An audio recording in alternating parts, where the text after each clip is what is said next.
Hello everyone, welcome to the episode 9 of my stock market complete course.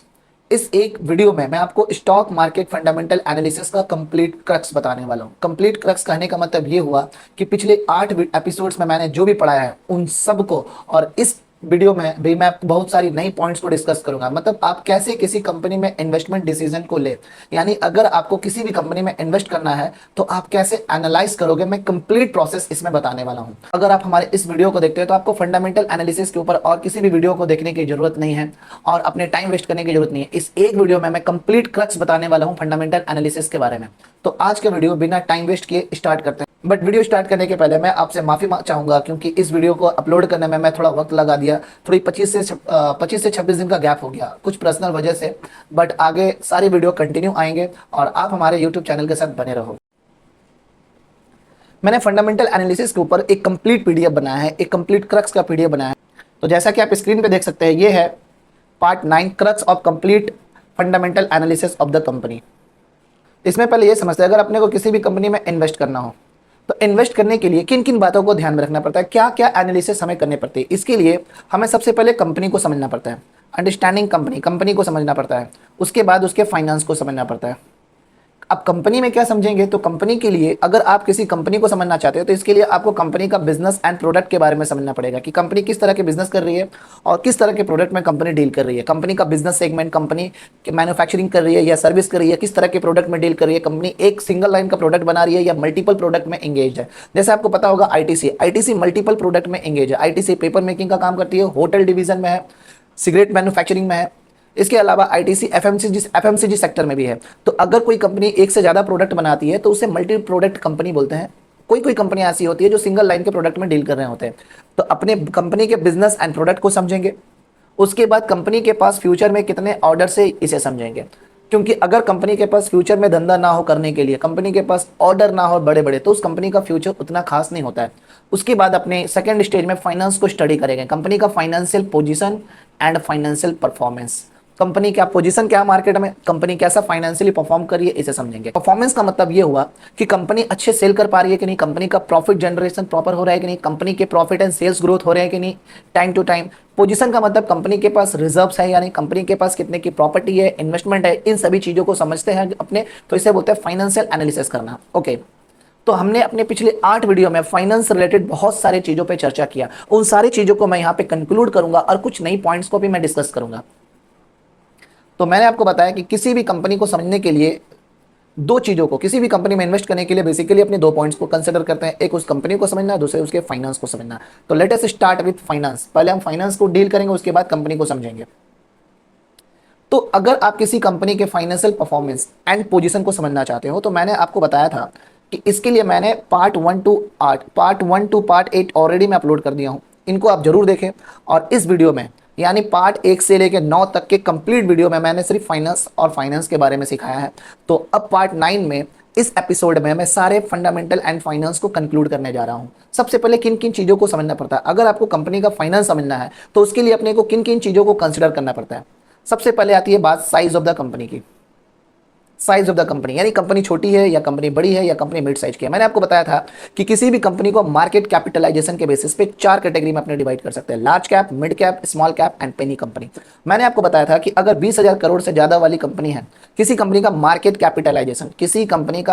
Capitalisation अगर 20,000 करोड़ से ज्यादा है तो उसे अपने लार्ज कैप बोलते हैं। अगर किसी कंपनी का मार्केट कैपिटलाइजेशन 5,000 से 20,000 करोड़ के बीच में है तो उसे अपने मिड कैप बोलेंगे।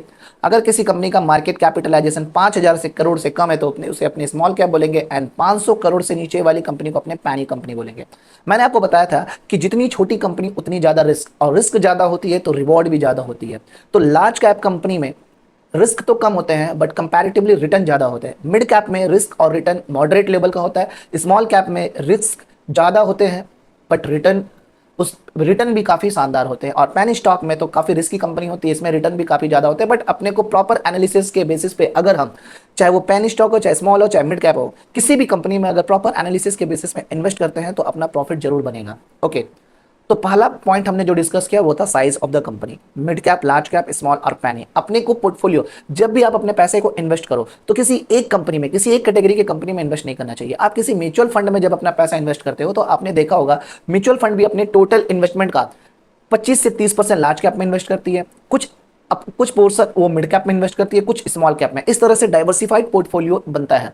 तो अपने सारे पैसे को ना ही लार्ज कैप में लगाना चाहिए, ना ही स्मॉल कैप में, ना ही मिड कैप में। एक प्रॉपर डाइवर्सिफिकेशन होना चाहिए इन सारी कंपनियों के बीच। ओके, अब आगे चलते हुए ये समझते हैं अगला जो पॉइंट है जो फाइनेंस में हम लोग कंसिडर करते हैं वो है ROCE एंड ROE। ये दोनों बहुत ही इंपॉर्टेंट रेशियो। मैंने आपको बताया था अगर किसी भी कंपनी का ROCE 20% से ज़्यादा है एंड ROE 15% से ज़्यादा है तो वो एक बेहतर कंपनी मानी जाती है। यानी उस कंपनी का रिटर्न ऑन इक्विटी 15% से ज़्यादा है और ROCE 20% से ज़्यादा है तो वो एक बेहतर कंपनी मानी जाती है। मैं रिक्वेस्ट करूंगा कि आप पेन पेपर लेके इसे नोट जरूर करते हुए चले।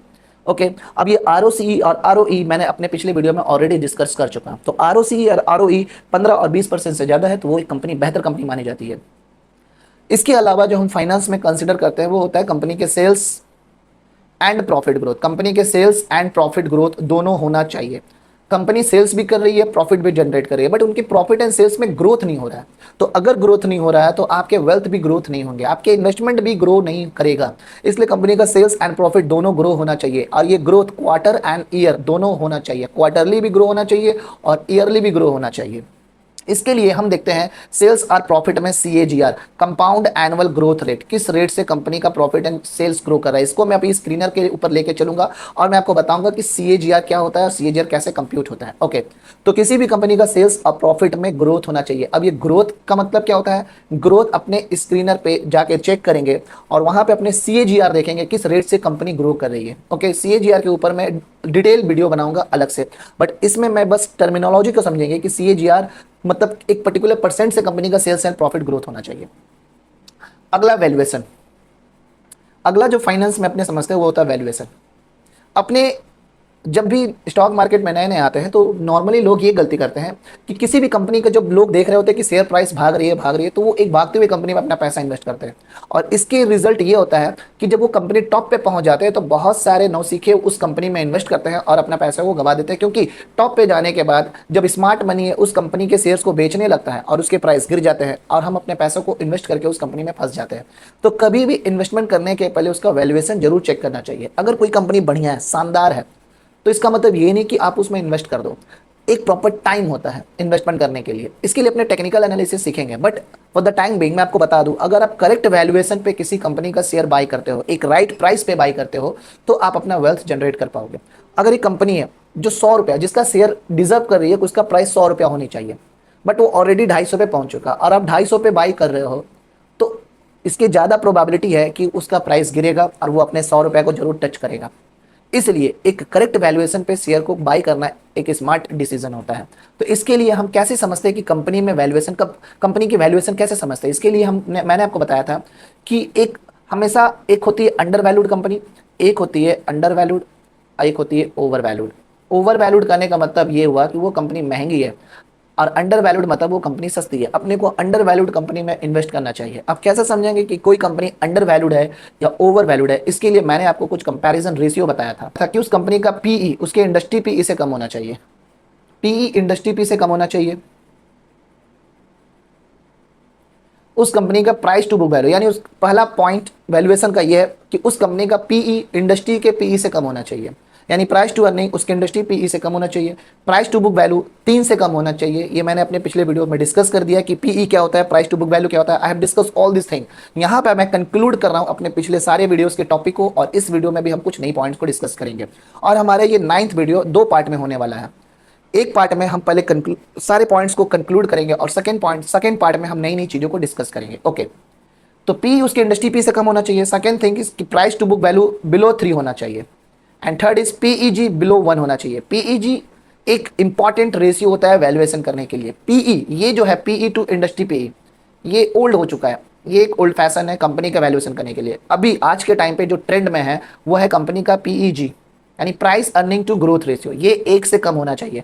अगर किसी कंपनी का price earning to growth ratio 1 से कम है तो उसको अपने अंडर वैल्यूड मानेंगे। अगर ये 1 या 1 से ज़्यादा है तो उसे अपने ओवर वैल्यूड मानेंगे। अब ये प्राइस अर्निंग टू ग्रोथ कैसे निकलता है ये हम सीखेंगे।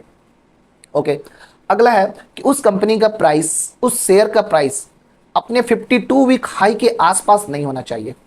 सपोज एक कंपनी है, उस कंपनी का 52 वीक लो एंड हाई मैंने चेक किया, तो 52 वीक क्लोज कंपनी का था 100 रुपीज़ और हाई था 400 रुपीज़। यानी पिछले एक साल में कंपनी का शेयर का जो लोएस्ट वैल्यू था वो था 100 रुपये का और हाईएस्ट प्राइस था 400 रुपये का। अगर आप उस कंपनी के शेयर्स 400 के आसपास बाई कर रहे हो, यानी 52 वीक हाई के आसपास बाई कर रहे हो, तो उसके ज़्यादा चांसेस है कि वो गिरेगा और अपने करेक्ट वैल्यूएशन पे एक बार तो जरूर आएगा। मार्केट को बहाना चाहिए गिरने का, थोड़ा सा भी मार्केट में नेगेटिविटी उस कंपनी के शेयर्स को जरूर गिराएगी। तो कभी भी 52 वीक हाई के आसपास किसी भी शेयर को नहीं खरीदना चाहिए। सपोज उस करेंट शेयर का करेंट प्राइस, अभी उस शेयर का करेंट प्राइस चल रहा है 390, इसका मतलब ये हुआ कि उस कंपनी ने 400 का हाई ऑलरेडी लगा लिया है और अभी उस कंपनी का करेंट प्राइस 390 चल रहा है। इसका मतलब आपने 390 पे बाय किया। 52 वीक हाई के पास अगर आप उसको बाय कर रहे हो तो वो एक बार करेक्ट वैल्यूएशन पे आएगी, उस शेयर का प्राइस करेक्ट जरूर होगा, वो गिरेगा जरूर किसी भी नेगेटिव इवेंट्स के होने पे। तो अपने को हाई 52 वीक हाई के पास किसी भी कंपनी के शेयर्स को बाय करने से बचना चाहिए। तो मैंने वैल्यूएशन के लिए अपने को 4 क्राइटेरिया बताया कि पी इंडस्ट्री पी से कम है तो वो अंडर वैल्यूड है, price to book value below 3 है, price earning to growth below 1 है एंड उसका प्राइस 52 वीक हाई के पास नहीं होना चाहिए। अगर आप इन सभी पॉइंट को कंसिडर करके राइट टाइम पे इन्वेस्ट करोगे तो आप एक अच्छा वेल्थ जनरेट कर पाओगे। ओके, अगला पॉइंट मैंने जो डिस्कस किया था वो था डेप्ट फ्री कंपनी, यानी कंपनी में जिस कंपनी में आप पैसा इन्वेस्ट कर रहे हो वो डेप्ट फ्री होना चाहिए। अब ये डेप्ट फ्री मतलब कर्ज मुक्त कंपनी, उस कंपनी के ऊपर कर्ज नहीं होनी चाहिए। तो सर कैसे समझेंगे कि उस कंपनी के ऊपर कर्ज है या कर्ज नहीं है? इसके लिए मैंने आपको बताया था कि उसका डेप्ट टू इक्विटी रेशियो 1 से कम होना चाहिए। डेप्ट टू इक्विटी यानी जो डेप्ट है वो इक्विटी से कम है। यहाँ पे आपके कंपनी में सपोज कर्ज था 10 लाख का और मालिक का पैसा है 50 लाख, तो डेप्ट अगर मालिक के पैसे से कम है इसका मतलब डेप्ट टू इक्विटी 1 से कम है। ऐसे कंपनी को अपने डेप्ट फ्री बोलते हैं। सपोज किसी कंपनी के ऊपर डेप्ट है, काफी डेप्ट है, बट उसके पास फ्री कैश फ्लो काफी इनफ है। इसका मतलब कंपनी के ऊपर डेप्ट है सपोज 500 करोड़ की, बस कंपनी के पास कैश है 1200 करोड़ का, मतलब कंपनी के पास 1200 करोड़ का कैश है और उसके कंपैरिजन में सिर्फ 500 करोड़ का डेप्ट है। तो ऐसे कंपनी को भी अपने डेप्ट फ्री बोलते हैं, क्योंकि कंपनी कभी भी अपने कैश से डेप्ट को रिपे कर सकती है।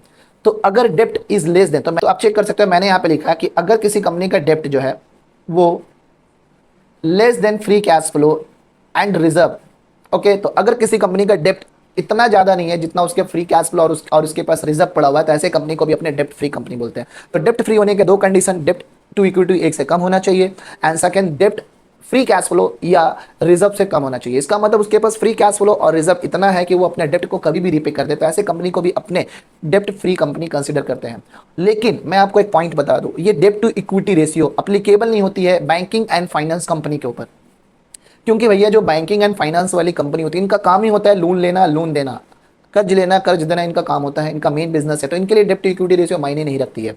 और ऐसे कंपनी जो हाई कैपिटल इंटेंसिव है, हाई कैपिटल इंटेंसिव वाले कंपनी को भी आप डेप्ट टू इक्विटी इग्नोर कर सकते हो। अगर कोई कंपनी है जो हाई कैपिटल इंटेंसिव है और उसका डेप्ट इक्विटी रेशियो 1 से ज्यादा, मतलब उस कंपनी के ऊपर कर्ज है, तो ऐसे कंपनी को आप डेप्ट इग्नोर कर सकते हो। इसका मतलब ये हुआ कि सपोज सबसे पहले समझते हैं हाई कैपिटल इंटेंसिव कंपनी किसको बोलते हैं।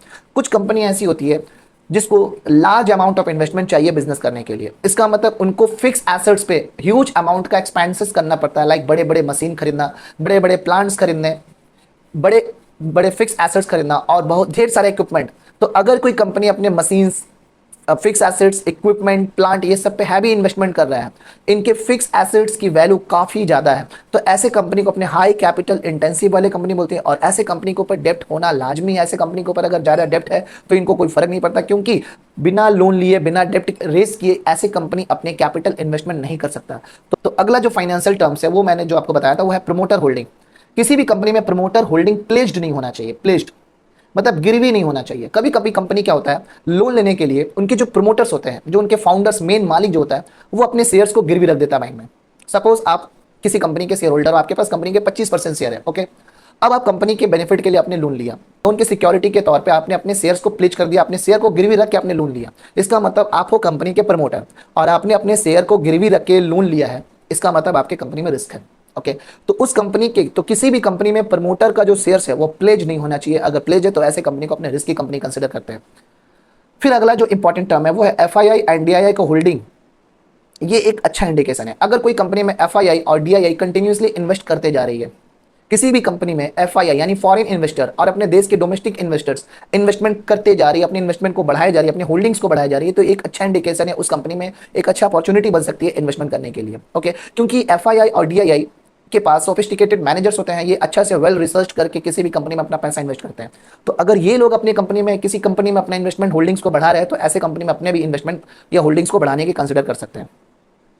अगला है ग्राहम नंबर एंड पित्रोस्की स्कोर। इसके बारे में हम अपने नेक्स्ट पार्ट में डिस्कस करेंगे। पहले मैं आपको बता दूं कि किसी भी कंपनी का प्राइस उसके ग्राहम नंबर से अगर कम है तो वो अंडर वैल्यूड है, आप उसमें इन्वेस्टमेंट कर सकते हैं।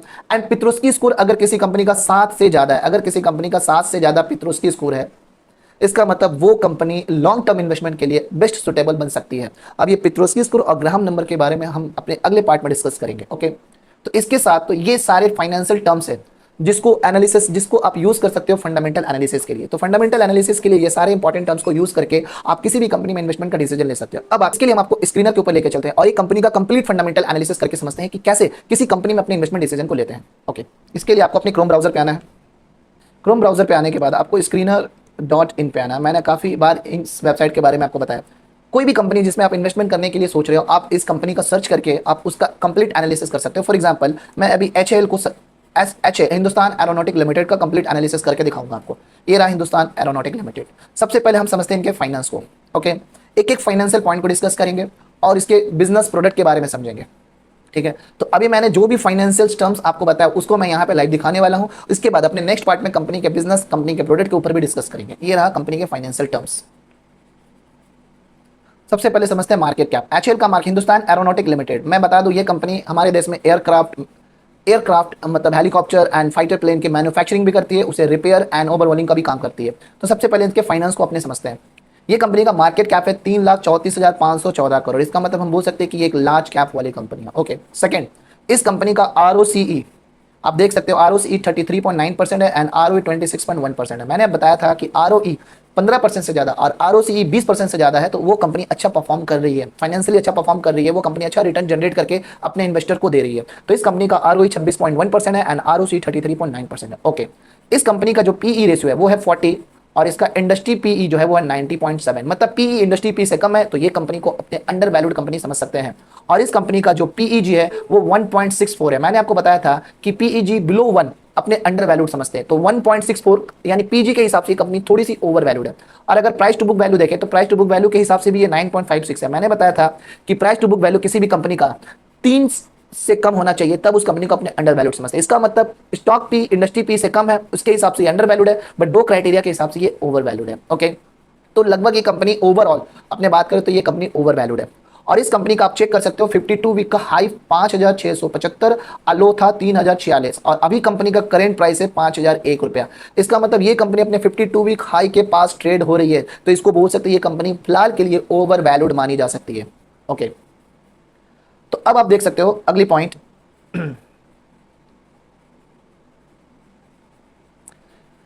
इस कंपनी का डेब्ट टू इक्विटी रेशियो 0 है। इसका मतलब इस कंपनी के ऊपर कर्ज बिल्कुल भी नहीं है।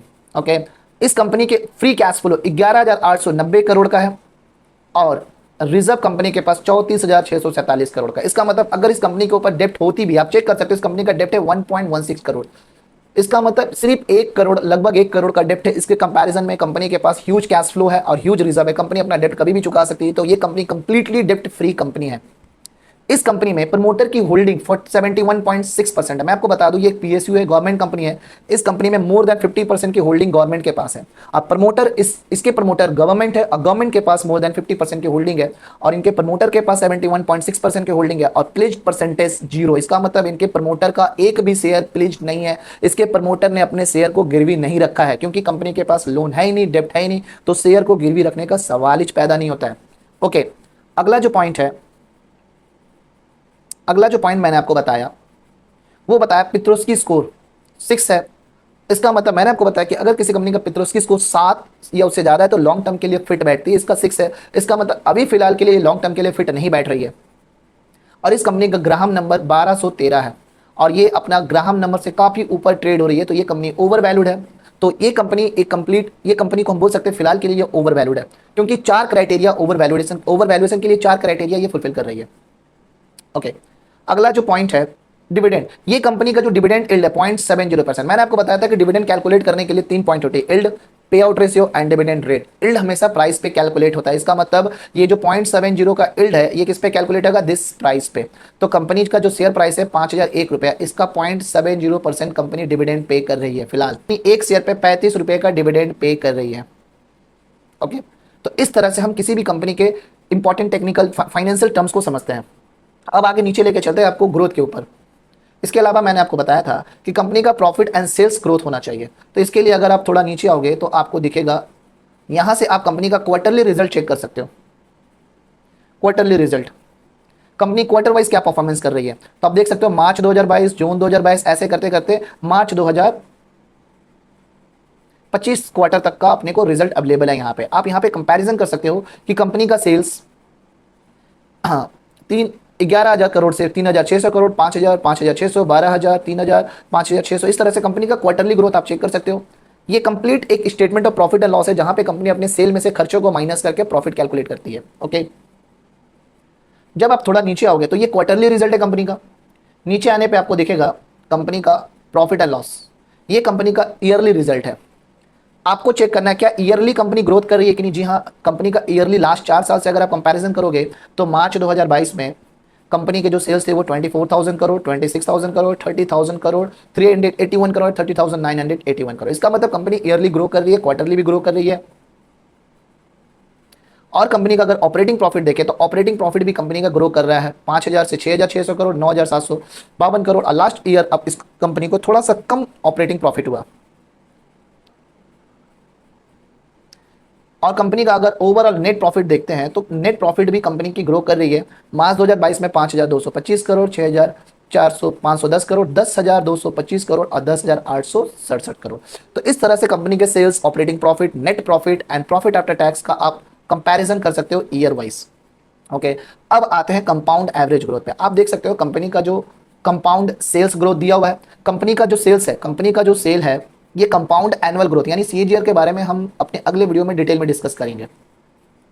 कंपनी का जो सेल्स ग्रोथ है, सेल्स ग्रोथ ये 10 ईयर का 7% करके, 5 ईयर का 8%, 3 साल का 8%, यानी इसका मतलब ये हो कि कंपनी पिछले 3 साल से हर साल 8% का सेल्स ग्रोथ दे रही है।